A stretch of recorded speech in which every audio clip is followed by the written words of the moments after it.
Bonjour Vincent Hervouette. Bonjour Dimitri, bonjour à tous. Vincent, Belfast a passé une nouvelle nuit sous tension. La police était déployée en force. Elle a dû employer des canons à eau pour empêcher de nouvelles émeutes contre les immigrés.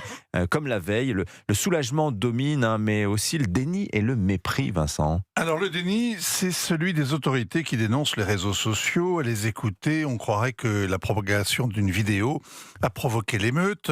Les images ont envahi la toile comme un virus. C'est vrai qu'elle égore la vidéo. On voit le Soudanais avec son couteau de cuisine essayant de trancher la gorge à sa victime. Mais le problème ne serait donc ni le couteau ni l'assassin, mais Elon Musk, Facebook, X, les sites qui ont laissé voir ça. Et l'Arcom local met en garde. Les plateformes, elles ont des obligations légales, évidemment. Le déni, c'est la presse écrite qui parle de l'agression comme d'un fait divers. Elle le déplore, mais il lui permet surtout de faire la leçon aux lecteurs indignes et indignés. Alors, les journaux ne livrent en revanche aucune précision sur l'assaillant, Vincent. Oui, contrairement à ce que font en général les journaux quand ils parlent des faits divers qui donnent beaucoup de détails. On sait que le réfugié est arrivé de France en passant par Dublin, ce qui démontre que 10 ans après le référendum pour le Brexit, eh bien, les frontières restent béante. On sait seulement qu'au tribunal, il a refusé un avocat et qu'il a eu besoin d'un interprète arabe. On en déduit qu'après 3 ans sur place, il ne parle ni l'anglais ni le gaélique. On ignore de quoi et comment il vit depuis 2023, s'il a des antécédents, pourquoi il s'en est pris à la victime. Pas de détails non plus sur celui-ci, un homme de 40 ans qui reste hospitalisé. Son agresseur l'a défiguré et lui a crevé un œil. Pas de photos ni de témoignages, juste l'appel au calme de la famille.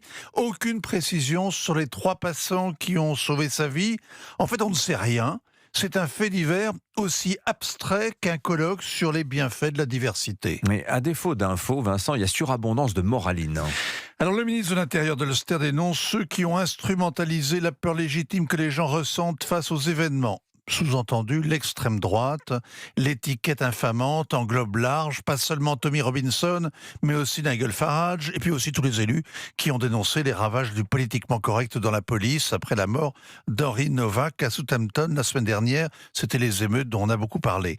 Dénoncer l'extrême droite qui manipule les classes populaires devient un réflexe conditionné qui permet d'exorciser le réel. Ça évite au ministre irlandais d'expliquer pourquoi ces troupes se sont laissées déborder et pourquoi les émeutes se répètent année après année. Le secrétaire d'État britannique à la sécurité est à peine plus concret.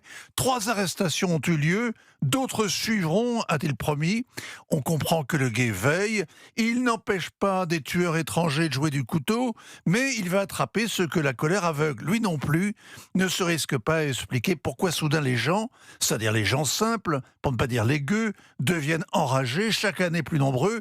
Cette semaine en Ulster, la semaine dernière au Royaume-Uni. Alors, vous avez aussi relevé le communiqué du maire de Belfast, Vincent. Alors Miss Donnelly parle de honte, de choses dégoûtantes, de brutalité horrible, d'intimidation, de racisme. Pas à propos du Soudanais au couteau, mais de ses compatriotes qui s'en sont pris au bien des pauvres immigrés. Elle exige qu'ils arrêtent tout de suite. Miss Donnelly a 30 ans. C'est une élue du Sinn Féin, la gauche irlandaise.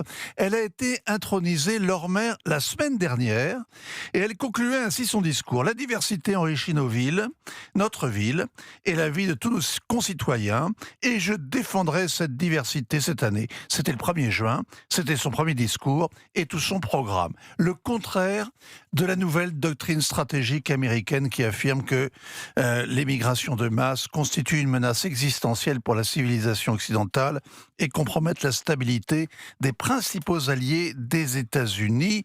Le contraire de ce que répètent donc les 3 affreux qui sont J.D. Vance, Pete Hegseth et Marco Rubio. On voit bien que les Américains sont pires que les Soudanais. Signature Europe 1, ainsi va le monde, Vincent Hervouette. Merci beaucoup, Vincent.